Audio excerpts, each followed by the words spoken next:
বিশ্ব রাজনীতির দাবার ছকে হঠাৎ করেই যেন নতুন এক চাল দেখা গেল।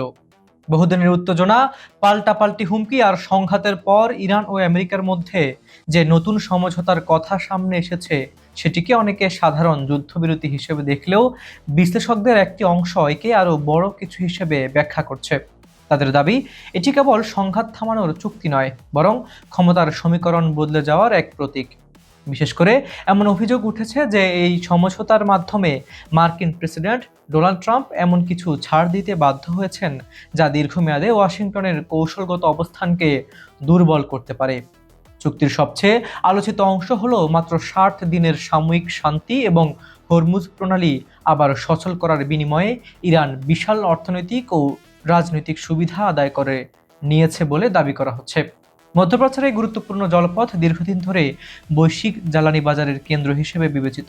ফলে হরমুজ প্রণালী খোলা মানে শুধু আঞ্চলিক নয়, বৈশ্বিক অর্থনীতিতেও বড় প্রভাব ফেলতে পারে। এই সমঝোতার সবচেয়ে বড় অর্জন হিসেবে দেখানো হচ্ছে ইরানের অর্থনৈতিক সুবিধাকে। দাবি অনুযায়ী তেল ও পেট্রোকেমিক্যাল রপ্তানির ওপর থেকে মার্কিন নিষেধাজ্ঞা তুলে নেওয়ার পথ তৈরি হয়েছে। এর ফলে ইরান বছরে প্রায় 60 থেকে 70 বিলিয়ন ডলার পর্যন্ত অতিরিক্ত আয় করতে পারে বলে ধারণা করা হচ্ছে। শুধু তাই নয়, আন্তর্জাতিক ব্যাংকগুলোতে আটকে থাকা ইরানের বিপুল পরিমাণ অর্থ ধীরে ধীরে অবমুক্ত হওয়ার আলোচনা হয়েছে। দীর্ঘদিনের অর্থনৈতিক চাপের মধ্যে থাকা একটি দেশের জন্য একটি বিশাল স্বস্তির বার্তা হিসেবে তুলে ধরা হচ্ছে।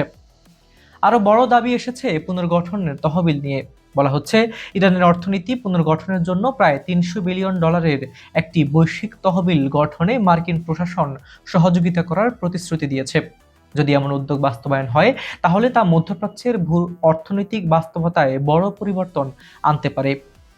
একই সঙ্গে অভিযোগ রয়েছে জাতিসংঘ ও যুক্তরাষ্ট্রের বিভিন্ন নিষেধাজ্ঞা প্রত্যাহারের প্রতিশ্রুতিও এই সমঝোতার আলোচনায় এসেছে।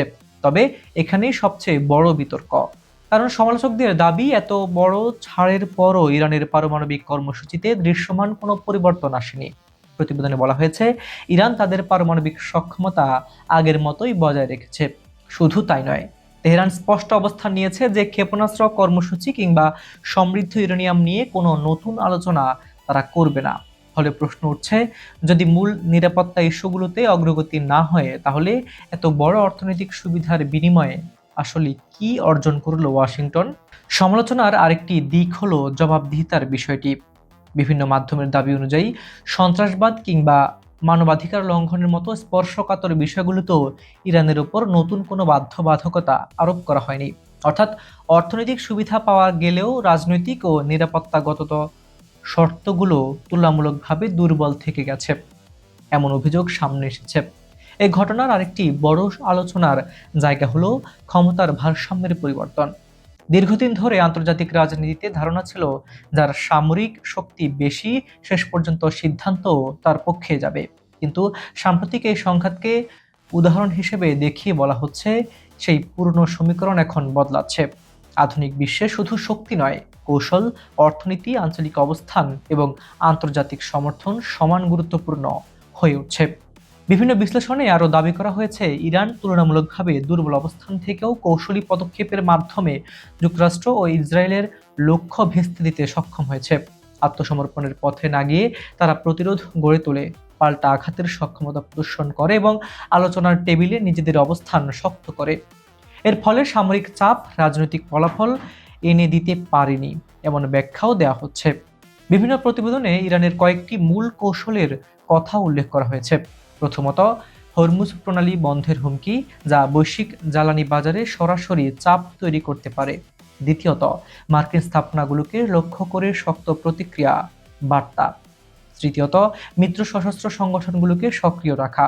আর চতুর্থত, চীন ও রাশিয়ার মতো বড় শক্তিগুলোর রাজনৈতিক ও কৌশলগত সমর্থনের চেষ্টা। এসব উপাদান একত্রে ইরানের দর কষাকষির অবস্থানকে শক্তিশালী করেছে বলে দাবি করা হচ্ছে। এই সংঘাত শুধু মধ্যপ্রাচ্যের রাজনীতি নয়, পুরো বিশ্ব ব্যবস্থার পরিবর্তনের একটি ইঙ্গিত। এখানে দাবি করা হয়েছে, যুক্তরাষ্ট্র ও ইসরায়েল শেষ পর্যন্ত বুঝতে বাধ্য হয়েছে যে শুধু সামরিক শক্তি দিয়ে ইরানকে কাঙ্ক্ষিতভাবে নিয়ন্ত্রণ করা সম্ভব নয়। তাই যুদ্ধ নয়, সমঝোতার পথই বেছে নিতে হয়েছে। আর এই সমঝোতায় ইরান বড় ধরনের কৌশলগত ও অর্থনৈতিক সুবিধা আদায় করেছে, এমন ব্যাখ্যাই সামনে আনা হয়েছে। সুপ্রিয় দর্শক, অনুষ্ঠানটি আপনারা পৃথিবীর কোন প্রান্ত থেকে দেখছেন অবশ্যই কমেন্টে লিখে জানান। Bangladesh, Bharat, Pakistan, America, Europe, Ukraine, Brazil, Argentina, Africa, Saudi Arab, Kuwait, Dubai, মধ্যপ্রাচ্য, যেখান থেকেই দেখুন না কেন, আমরা আপনার মতামত শুনতে চাই। বিজ্ঞাপন ও প্রমোশনের জন্য ডেসক্রিপশনে দেওয়া নাম্বারে সরাসরি যোগাযোগ করতে পারেন। সাবস্ক্রাইব করুন চ্যানেলটি, কারণ আন্তর্জাতিক রাজনীতির এমন হট টপিকের আপডেট শুধু এখানেই পাবেন। আমি হাবিবুর রহমান নিশান আজকে এখানেই বিদায় নিচ্ছি। দেখা হবে পরের ভিডিওতে নতুন কোনো ইস্যু নিয়ে। ভালো থাকুন, সুস্থ থাকুন। আল্লাহ হাফিজ।